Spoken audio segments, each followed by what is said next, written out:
Mapagpalang araw sa aking mga mahal na kababayan.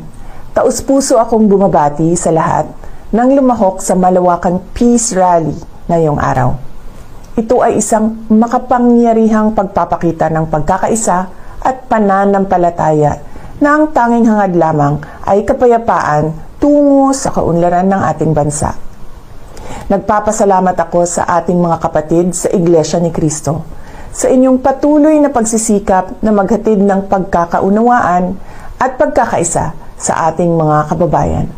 Sa gitna ng tumataas na presyo ng bilihin, kahirapan, at iba pang suliranin, ang isang mapayapa at nagkakaisang Pilipinas ay hindi kailanman matitinag at paulit-ulit na aahon sa gitna ng hamon ng panahon.